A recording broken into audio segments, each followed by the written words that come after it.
Okay, this is the third and last part of our lecture in how to secure the dynamic routing protocol in IPv6.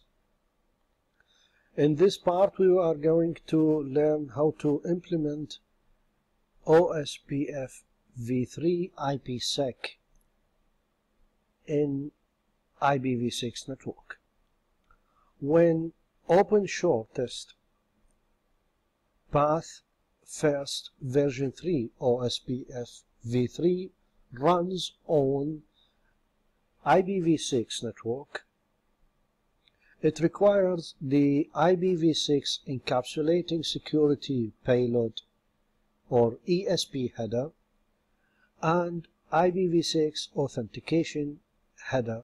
These are two extension header number 50 and header number 51. These two extension headers are required to ensure integrity, authentication, and confidentiality of routing exchange. So we can use them to get data integrity, data authentication, and confidentiality over IPv6 network. Cisco IPsec functionality provides network data encryption at the IP packet level, offering a robust standard-based security solution. IPsec provides this data integrity and data authentication that we need to protect routing exchange between the routers. So what is IPsec? IPsec is a mandatory component of IPv6 specification. It is a framework of open standard which is developed by the Internet Engineering Task Force that provides security for transmission of sensitive information over unprotected networks, such as basically the Internet. IPsec acts at the network layer. That means it could protect and authenticate IP packets between the participating IPsec devices, such as Cisco routers. It is important because it provides the following optional network security services. Number one, data confidentiality. IPsec sender can encrypt packets before sending them across a network. It also provides data integrity.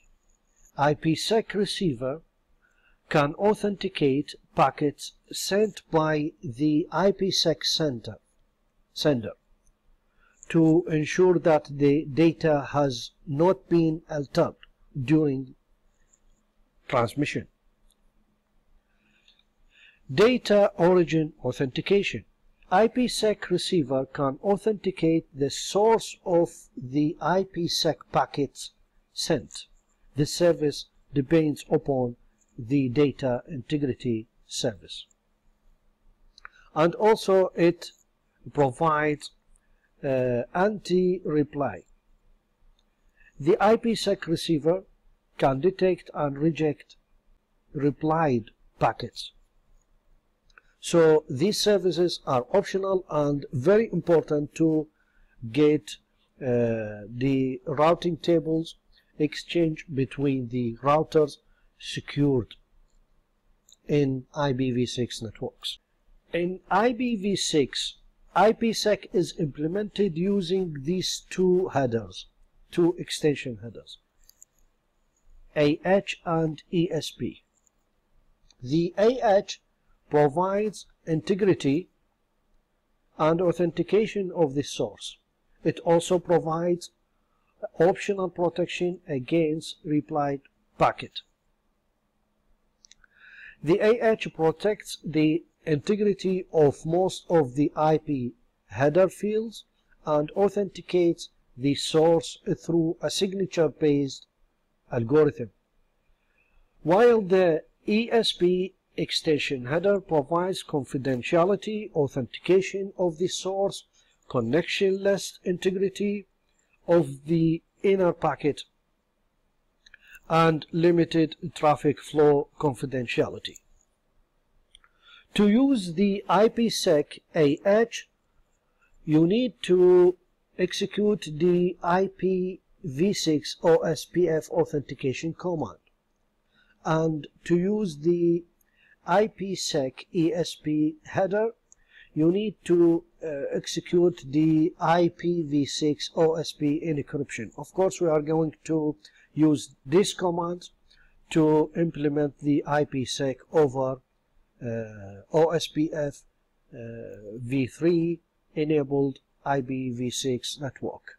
The ESP header may be applied alone or in combination with AH. So this command, by using this command, we can use either ESP alone or we can combine it with AH. When ESP is used, both encryption and authentication are provided. And this is actually a good update in the command, and it is useful to get the encryption and authentication in one executed command. To configure IPsec, you configure a security policy, which is a combination of the security policy index, or SPI for short, and the key. The key is used to create and validate the hash value. So we need to provide a security policy index, a SPI with this command, or by using this command, and we need to provide a key which is used to create and validate the hash value, for example.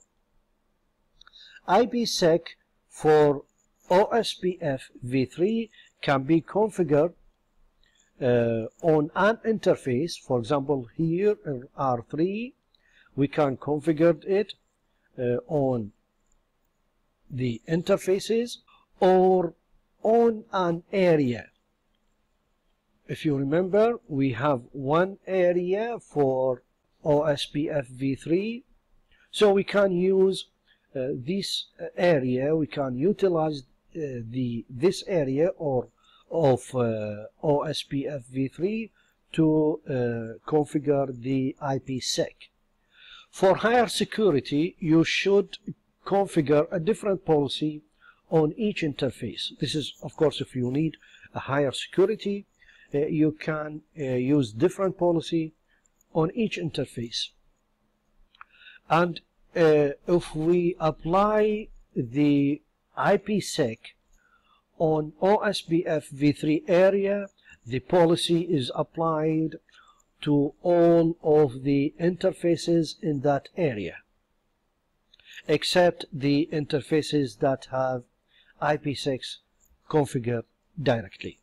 So we have two options: either configure the IPsec interface based or by utilizing the OSPFv3 area. Okay, next is configuring the OSPF IPsec using GNS. So let us do it. To enable the IPsec on OSPFv3, we are going to use our topology that we have created in previous labs.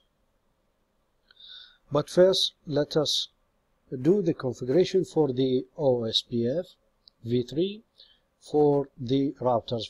We have 4 routers here: R1, R2, R3, and ISP router. I'm going to copy and paste the configuration just to save the time. You see for R1, okay, this is R1, copy,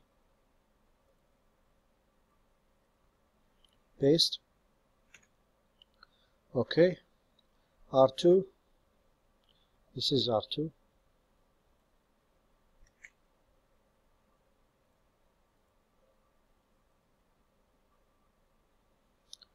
okay, this is R2, good, then R3, this is for ISP, here R3, yes, copy and paste, okay, then finally for the ISP router, copy and paste, okay, very good. Now let us verify the configuration. So from R1 or from let's say ISP, I will ping this address, okay, ping 2001 colon db8 colon 2001 colon 1 colon colon, let's see what is the address, yes, 1, sorry, 1, okay. Now the configuration is good. We want now to enable the IPsec. Now we have OSPFv3 routing table enabled and working perfectly. We have no problem. So we want to secure the routing exchange between the routers. Okay, but let us first study the command used. As we said, we can do the configuration of IPsec based on the interfaces of the router or based on the area of the OSPFv3. Just to save time, we will do the second option. So we will enable the IPsec on the area of the OSPF. Okay, this is the command used. You have to specify area, then the area ID, then encryption word, IPsec word, and then this SPI. Then you have to specify the SPI number. The SPI number is a decimal number starting from 256 up to 4.2 billion. Okay, so you need to select any number with this range for the SPI number. Then you have to select, or you have to specify whether you are going to use encryption or authentication, or you want to use both. If you want to use encryption, you have to write ESP word, then you have to select encryption algorithm. We have some options for the encryption algorithm such as DES, 3DES, and AES. After that, you have to specify either the key encryption type or the key itself. The key here, as you see here, of 48 characters length. You have to generate this number, and there are, some online tools you can generate the numbers by using it. If you need to specify only the or to configure only the encryption, you need to stop at this point and execute the command.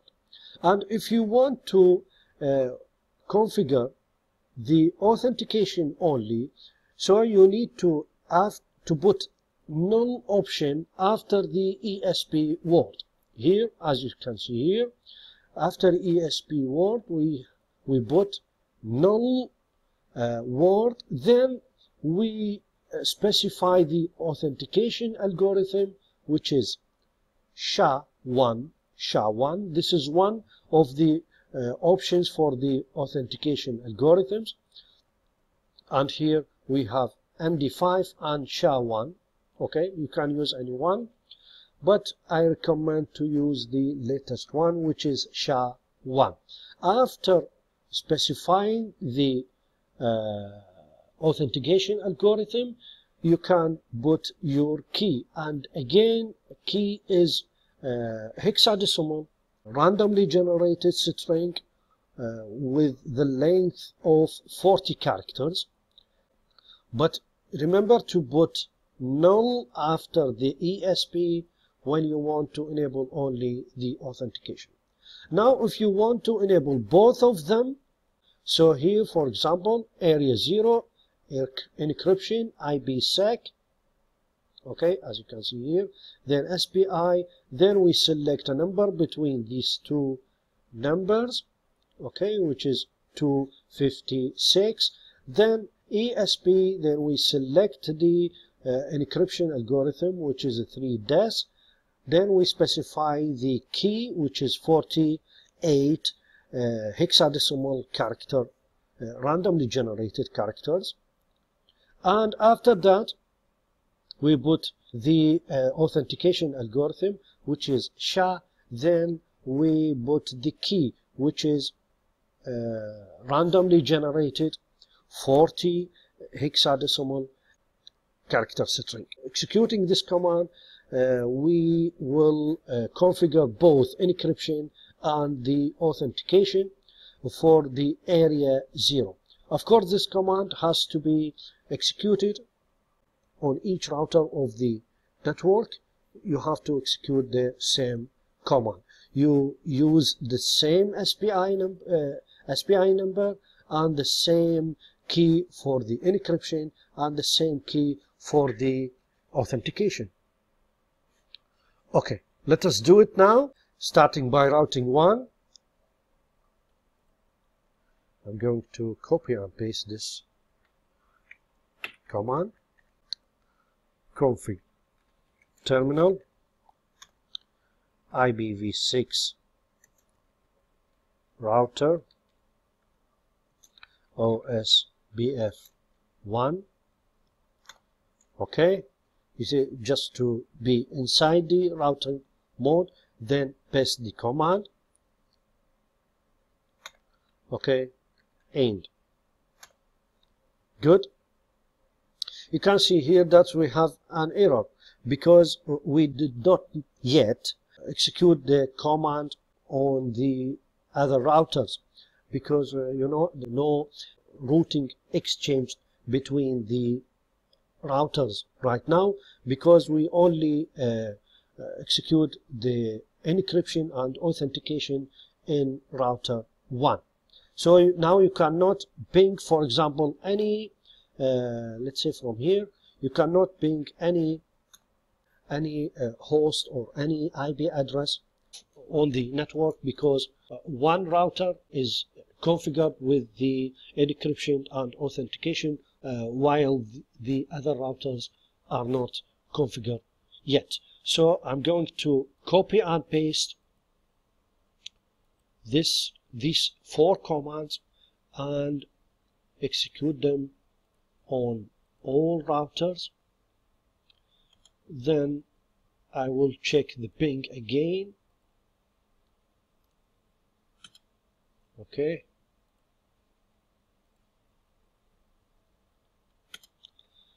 Very good. Now let us ping this address. Okay. Okay, now the ping is success. So now all the routes exchange between the routers are encrypted, and the authentication between the 4 routers are enabled.